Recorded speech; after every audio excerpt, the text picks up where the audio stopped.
یہ جو حالیہ آپ نے نگران حکومت کے اختیارات میں اضافے کا قانون منظور کیا ہے، کیوں ضروری سمجھا اس قانون کو آپ نے؟ ہم دیکھ رہے ہیں کہ نگران حکومت کے کہتے ہیں جی اختیارات میں اضافہ، اختیارات میں اس حد تک اضافہ کیا گیا ہے کہ اگر کوئی پاکستان کے اندر بڑے پیمانے پر بیرونی سرمایہ کاری آتی ہے تو وہ صرف اس وجہ سے نہ رکے کہ پاکستان میں اس وقت ایک منتخب حکومت موجود نہیں ہے، وہ جو سرمایہ کاری لے کر آنے کا عمل ہے، اور خاص طور پہ وہ سارے نئے عمل نہیں ہوں گے، وہی عمل جن کا آغاز ہم نے کر دیا ہے۔ لیکن اس قانون سازی کے بعد ان قیاس آرائیوں کو تقویت ملی ہے کہ شاید یہ نظام جو ہے وہ زیادہ مدت کے لیے دیکھیے کیا سرائیاں تو ہوتی رہیں گی، لیکن اس پر بھی کیا سرائی تھی کہ غالباً پارلیمان اپنی مدت خود ہی اس میں اضافہ کر لے گی، یہ سیٹ اپ سال چلے گا، 3 سال چلے گا، اور مجھے پوری توقع ہے کہ آئین میں 60 یا 90 دن کی ایونچویلٹی ہے،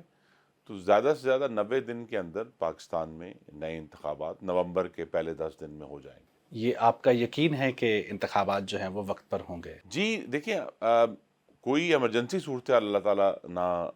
کریٹ کرے، لیکن ہماری پوری جو توقع ہے، اور صرف توقع نہیں ہے، دیکھیں نا، قومی اسمبلی نے ابھی 2023-24 کا جو بجٹ منظور کیا ہے جون کے آخر میں، اس کے اندر اس کے لیے تمام جو رقم درکار تھی وہ اس کی منظوری دے دی، اور ابھی 2 دن پہلے اقتصادی رابطہ کمیٹی نے، جس کا میں بھی رکن ہوں، اس میں سے 50% رقم ریلیز کر دی ہے۔ تو پہلے جو غالباً 40 یا 45 ارب روپے ہیں وہ دے دیے گئے ہیں الیکشن کمیشن کو کہ وہ الیکشن کی تیاری کریں۔ ہمیں جو ہمارے سیکیورٹی کے ادارے ہیں ان کی طرف سے بھی یقین دہانی کرائی گئی ہے کہ اگر انتخابات اس موسم خزاں میں ہوتے ہیں، اور یوزلی آئی تھنک نومبر میں ہی ہوں گے، تو اس کے لیے بھی ان کے پاس اب تیاری ہے کہ وہ ان انتخابات کے تحفظ کو یقینی بنا سکیں۔ تو یہی 2 ایشوز تھے، چاروں صوبوں میں انشاءاللہ اکٹھے انتخابات ہوں گے، صوبائی اور قومی اسمبلیوں۔ تو سیکیورٹی اداروں نے بھی یقین دہانی کروائی ہے، الیکشن کمیشن بھی جی پر امید ہے تو؟ الیکشن کمیشن کو بھی نیولی امپاور کیا گیا ہے۔ آپ کو معلوم ہے کہ جو ابھی پچھلا قانون پاس ہوا کچھ دن پہلے، کہ اب جو تاریخ دینے کا اختیار ہے وہ مکمل طور پر الیکشن کمیشن آف پاکستان کو دے دیا گیا، تو ان کی خود مختاری میں ایک مثبت اضافہ ہوا ہے۔ اس صورتحال میں کئی مردم شماری کے نتائج تو حائل نہیں ہوں گے، کیونکہ آپ کی کچھ اتحادی جماعتیں اس پہ سوال کر رہی ہیں۔ جی وہ ضرور ہے، لیکن آئین اس کا بھی راستہ دیتا ہے نا جی، کہ اگر اگلے آنے والے چند دنوں میں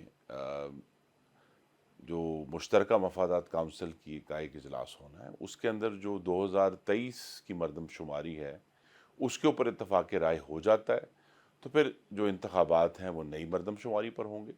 اور اگر اتفاق نہیں ہوتا تو پھر آئین یہ کہتا ہے کہ جو بھی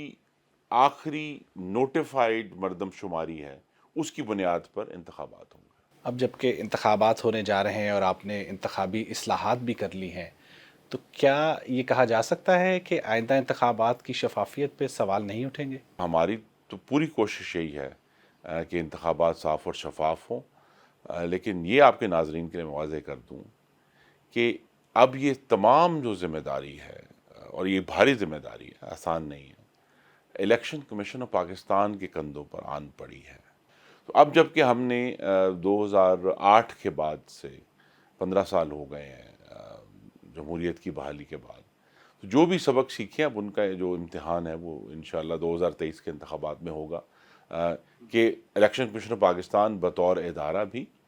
اور آئی تھنک بطور ریاست بھی، ہمارا فرض ہے کہ ہر جو پاکستان کا میرا بھائی اور بہن ووٹر ہے، اس کو یہ اعتماد ہونا چاہیے کہ جس طرح اس نے ووٹ ڈالا ہے اسی کی بنیاد پر انشاءاللہ آنے والی حکومتیں بنیں گی۔ تو ایسی کیا اصلاحات لائے ہیں آپ کہ شفافیت پہ سوال نہ اٹھیں؟ کسی بڑی اصلاحات سے زیادہ یہ ہے کہ مختلف معاملات کے اندر جہاں جہاں ابہام تھے اب دور ہو گئے، اور الیکشن کمیشن کو اب ان کے سامنے کوئی امر مانے نہیں ہے کہ وہ ایک بہتر انتخاب پاکستان کے لیے کرا سکے۔ اب جب کہ آپ انتخابات کی طرف جا رہے ہیں تو نواز شریف کی وطن واپسی میں کیا رکاوٹ حائل ہے؟ جی نواز شریف کی وطن واپسی میں تو اب تو کوئی سیاسی رکاوٹ نہیں ہے، 2 ہی رکاوٹیں ہیں۔ ایک تو اگرچہ انہوں نے بھی ریسنٹلی بھی سفر کیا ہے، وہ مشرق وسطیٰ میں موجود ہیں، تو اگر تو ان کی طرف سے ان کے جو معالج ہیں ان کی طرف سے ایک مکمل طور پہ ان کو سرٹیفکیٹ آ جاتا ہے، جو کہ ہمیں توقع ہے۔ دوسرا ہے کہ ان کی جو قانونی مشکلات ہیں. تو اس کے لیے کیا نواز شریف جسٹس بندیال کی ریٹائرمنٹ کا انتظار کر رہے ہیں؟ جی یہ بھی بہت بڑی قیاس آرائی ہے، لیکن اس معاملے میں کوئی حتمی کم از کم ہمارے پاس کوئی رائے موجود نہیں جس پر ہم یہ کہیں. پر یہ جسٹس بندیال کا جو کانڈکٹ رہا ہے اس پر بھی بہت سوالات ہیں. یہ بھی اب خیال ہے کہ ایک ایسا چیف جسٹس جس کی صرف جانبداری باری کے بارے میں قیاس نہیں ہے، ایک واضح اب ہمارے سامنے پیٹرن موجود ہے. تو جب تک وہ موجود ہیں تو غالباً مشکل ہے میاں نواز شریف کہ وہ ان کے جو سارے کیسز ہیں ان میں حل ہو. لیکن میں نہیں سمجھتا کہ یہ کوئی بہت بڑی رکاوٹ ہے. وزیر اعظم وزارت توانائی کی کارکردگی سے کچھ مطمئن دکھائی نہیں دیتے ہیں. جی نہیں، وزارت توانائی کی کارکردگی جو ہے وہ ایک بہت بڑا سوال ہے، لیکن اس کے لیے ایک عرصہ کچھ چاہیے، کم از کم 3 سال کا عرصہ درکار ہے، اور اس کے لیے ایک سیاسی عزم چاہیے کہ ہم نے اس کو ٹھیک کرنا ہے. کیونکہ جو بڑی خرابی ہے وہ انہی بجلی کے نظام میں انہی علاقوں میں ہے جہاں پاکستان کی حاکمیت کمزور ہے. تو لہٰذا ملک کے شمال میں، نارتھ میں، مغرب میں، جو افغانستان کے ساتھ صوبے ہمارے متصل ہیں وہاں، اور سندھ کے جو دیہی علاقے ہیں، تو لہٰذا یہی وہ جگہ ہیں جہاں ہماری بجلی کے نظام میں بھی زیادہ نقصان ہو رہا ہے، چوری بھی ہو رہی ہے، لاسز بھی زیادہ ہیں، اور یہی وہ علاقے ہیں جہاں ہماری اوورآل جو حاکمیت کا نظام ہے وہ کمزور ہے. تو لہٰذا جو نیٹ ورک پھیلا ہوا ہے اور اس میں جہاں جہاں خرابی ہے اس تک پہلے پہنچنا، اور وہاں اصل بجلی کے بل لینے سے زیادہ اہم کام یہ ہے کہ ان علاقوں میں حاکمیت قائم کرنی. تو ایک ڈبل چیلنج ہے گورننس کا بھی اور پاور سیکٹر کا بھی، ان کو حل کرنا. وزیر اعظم کہتے ہیں کہ توانائی کا بحران ماضی کی حکومتوں کی غلط پالیسیوں کی وجہ سے ہے. تو کیا یہ آئی پی پی کی پالیسی یا فرنس آئل سے توانائی بحرانے کی یہ غلط تھا؟ بجلی کے نظام کے 3 حصے ہیں جی. ایک تو ہے جسے ہم کہتے ہیں جنریشن، بجلی پیدا کرنے کا جو پورا نظام ہے، اس میں ضرور آپ بھی اس کو غلطی نہیں کہہ سکتے، لیکن آپ یہ ضرور کہہ سکتے ہیں کہ وہ پالیسیاں لانگ ٹرم میں پاکستان کے لیے سود مند ثابت نہیں ہوں. مثلاً ایک ایسے وقت، اور آئی تھنک اس میں جو زیادہ جو آئی تھنک حکومتوں نے شاید کوتاہ اندیشی کی ہے کہ انہوں نے